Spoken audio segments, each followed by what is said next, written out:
Now next topic, microbes in biogas production. Biogas mainly contains methane.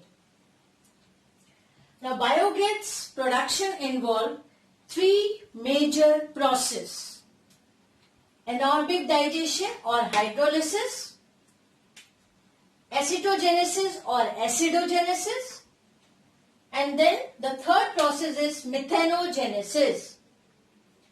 Now, anaerobic, the first one, anaerobic digestion or hydrolysis.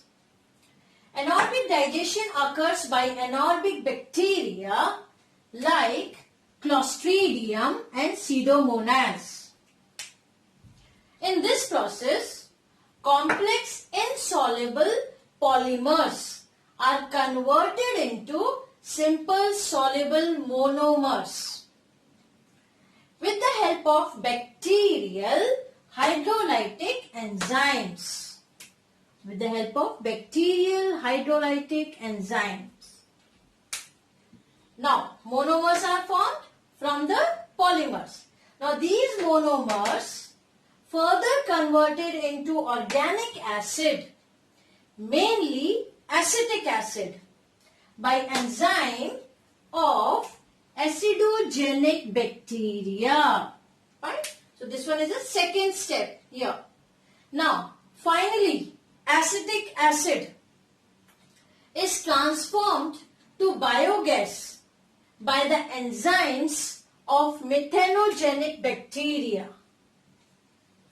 And these bacteria include such as Methanococcus and Methanobacillus. And then biogas production takes place. So these three processes, I can say this one is a summary I have written here. See, simple, the first step. What are the three major processes? Anaerobic digestion or hydrolysis, acetogenesis or acidogenesis, then methanogenesis. Isn't it? The first one, anaerobic one. See, polymers, they are converted into monomers with the help of anaerobic bacteria. This is the first step. Then these monomers will be converted into organic acid. And mainly which organic acid? Acetic acid. Right? With the help of acidogenic bacteria. Then these organic acids further at last they will give methane, carbon dioxide and other gases. And this one is with the help of methanogenic bacteria.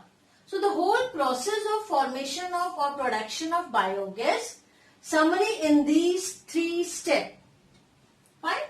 So in a simple form I gave you. This one is very important. Now, what are the advantages of biogas? It is very cheap, safe, renewable. Okay? It can be used for, see, this one. It can be used for domestic lighting, cooking, street lighting, even in the small scale industries. It is eco-friendly, right? And it can be easily generated, stored and transported. So this is all about the biogas production. How the microbes are involved in the biogas production. So these three steps in a simple way and in the detailed form I have given here. Okay, just go through this.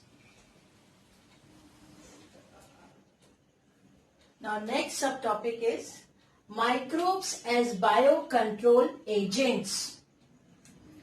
Now use of microorganisms or biological methods for controlling plant diseases and pests is called biocontrol.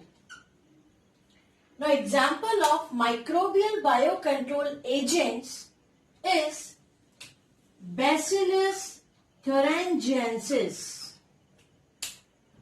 Fine. Now how this Bacillus thuringiensis work? Here what happened?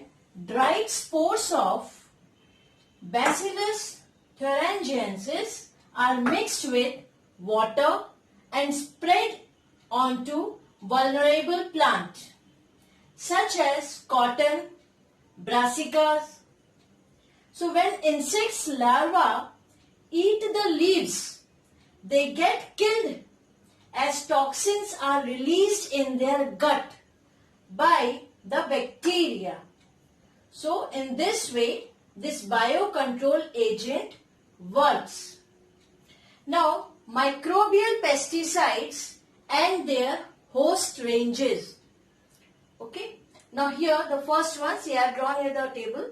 Now this one, these all are the pathogens, name of pathogens, and these are the host range. Now first type, bacteria. As already we have studied here, that is Bacillus thuringiensis. Here the host is larva of moth and butterflies, larva of ants, black flies, some adult beetles also. Now next is a fungi type. Under this, Beauveria bassiana. This is the name of pathogen. Now the host range is aphids. Okay. Now mealybugs, mites, whiteflies. Next is protozoans. Bacteria, fungi, now protozoan. So the pathogen name is Nosema locustae. Now the host range, grasshopper, caterpillar and crickets. The next one is the viruses. Here the name of the pathogen, short form is NPV. Now what is this NPV? Nucleopolyhedrovirus. Okay. Now host range is gypsy moth and caterpillars. So these are the microbial pesticides. These are very important. You have to learn all these names because for 1 mark, sometimes for 2 marks also they ask. Now microbials are also used as herbicides. So microbial herbicides or weedicides. So few examples are here. Pathogenic fungi as mycoherbicides. So example, that is Phytophthora palmivora, Alternaria crassa, Fusarium species. So these three are pathogenic fungi as mycoherbicides. Fine. Next is the bacterial pathogens as herbicides. Here the examples are Pseudomonas species, Xanthomonas species and Agrobacterium. So this is all about how the microbes, they act as biocontrol agents. So please, these names are very important. Okay.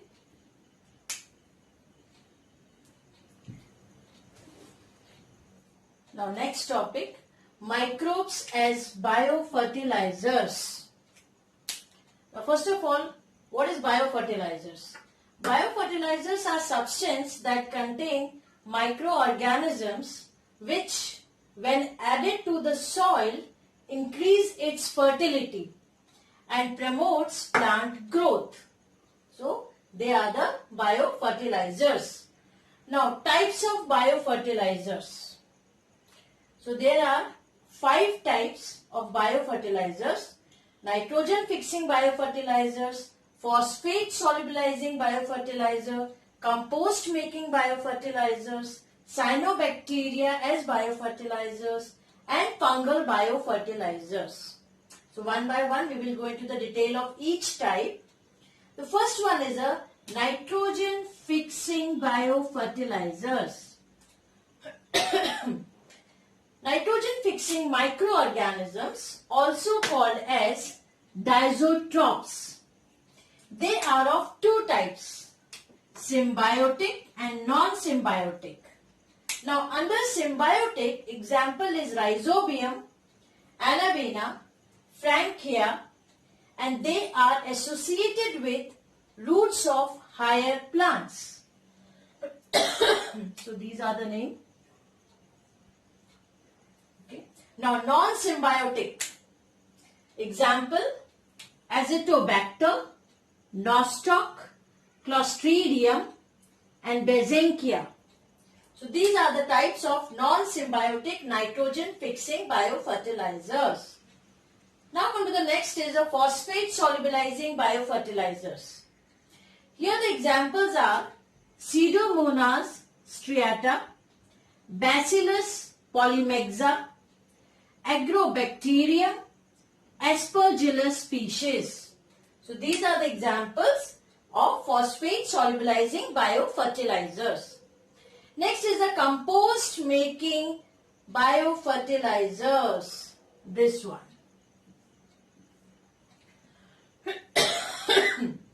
Many types of microorganisms found in active compost such as bacteria, fungi, actinobacteria, protozoa, rotifers. Right? This one is the first, second, third. Now come to the fourth, cyanobacteria and biofertilizer. Under this examples are Anabaena, Nostoc, Plectonema, Oxalotoria. So these are the examples of cyanobacteria as biofertilizer. Next is the fungal biofertilizers.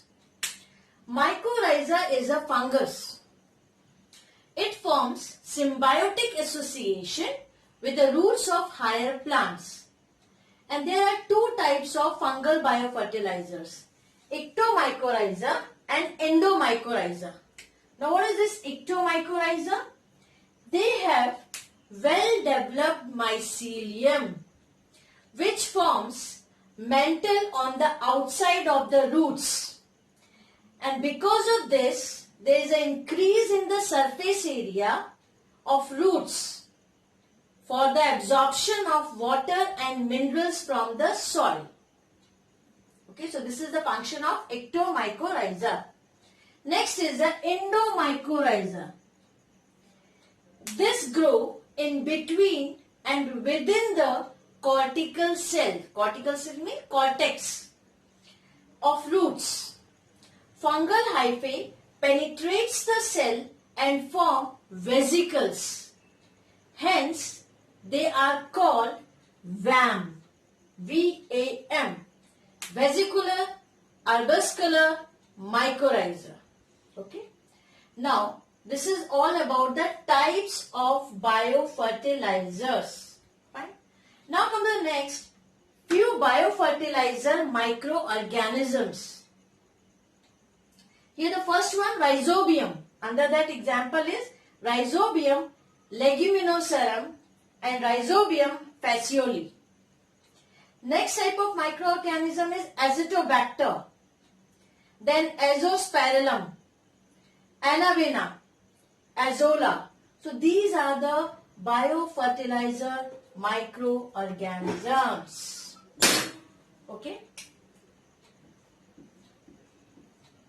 Examples you have to learn.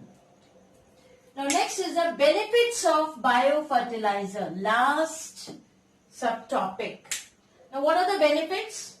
They are of low cost, free from pollution, increase the soil fertility, and it increases physiochemical properties of soil also.